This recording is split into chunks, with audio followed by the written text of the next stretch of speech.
So what is the deal with PlayStation and quote-unquote backwards compatibility for PS2? I don't know, Neil, but I can tell you one thing. I know that the PlayStation 2 itself, the system, is backwards compatible with PlayStation 1 games. And the first release, certain PlayStation 3s were backwards compatible with PlayStation 2 and PlayStation 1 games. And the PlayStation 3, all of them were backwards compatible with PlayStation 1 games. Backwards compatible, to me, means taking a disc or cart from an older system, putting it into the newer system, and either the hardware will run the game or you have to download an ISO or the ROM in order for it to work, but it still will work. That's true backwards compatibility. The Wii U is backwards compatible with Wii. Yeah, I mean, everyone would know that backwards compatibility means backwards compatible with other mediums. So imagine my shock when my wife and I, after 2 years of deliberating on which 8th gen system to get, a PS4 or Xbox One, we already have a Wii U, and I play primarily on PC now. Imagine our surprise when we found out that that PS4 quote-unquote backwards compatibility means rebuying games that you already own. Needless to say, we were not happy. No, I mean, I have a pretty decent sized PlayStation 2 collection, but I still play it on the PlayStation 2, right directly on a CRT television because it looks better. Playing a PlayStation 2 through component onto an HDTV, yeah, it looks kind of jaggy, but it's still doable. But after looking at how upscale and nice these screenshots of these PlayStation 2 games playing on a PlayStation 4, yeah, it was like, man, if this backwards compatibility is, really going to be real, then I'm ecstatic that I decided to get a PlayStation 4 as opposed to upgrading my PC or buying an Xbox One. But the thing that's irritating is the fact that, and that's why we've been using quote unquote, is because Sony used the term backwards compatibility to get people excited. Backwards compatibility is not what they're offering. What they're offering are downloadable titles. We're not talking cheap.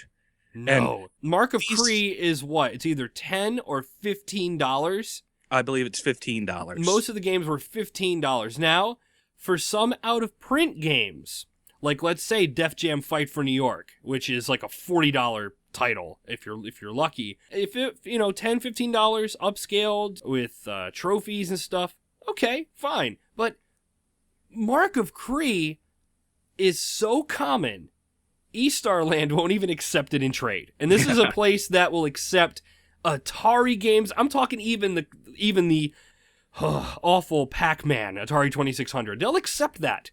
Won't they even take Combat? I'm pretty sure they take Combat too. Yeah, and that's like the most common. I think that was like the first pack-in game. But they won't accept Mark of Cree. You can get Mark of Cree almost anywhere for roughly $5 or under, complete. And they're offering it for $15.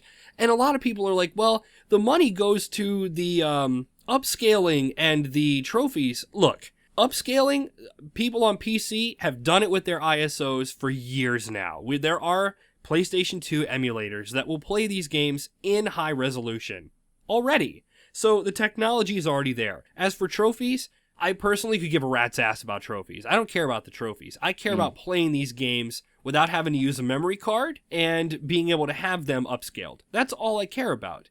And before anybody says, oh, well, why did you get a PlayStation 4 just for the reasoning that they might have backwards compatibility? Well, here's the deal. When the Battlefront.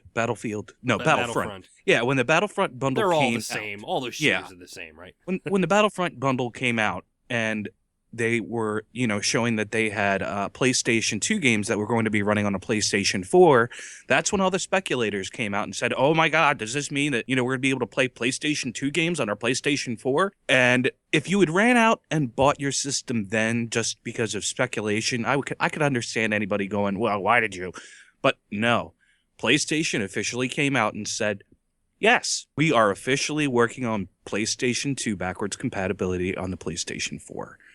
That in itself. It's false advertising. It's false advertising. Don't say what they should have said was come out and say, we will be offering PS2 titles for download. that's different. That's honest. Saying we are working on PS2 backwards compatibility.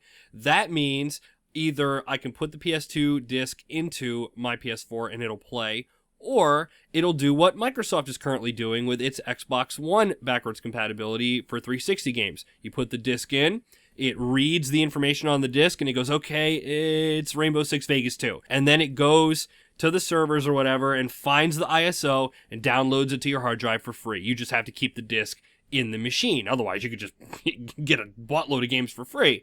But that's not what Sony's doing. And it stinks because, as I said, my wife and I were deliberating for the past 2 years looking at the pros and cons of PS4. Overall, basically what we're trying to say is, Sony, if you're going to advertise something, choose your words wisely. I mean, we listen to what you have to say. If you say you're going to make a pizza with cheese and you come over with a frozen pizza dough, that's not what you said you were going to give us. Exactly.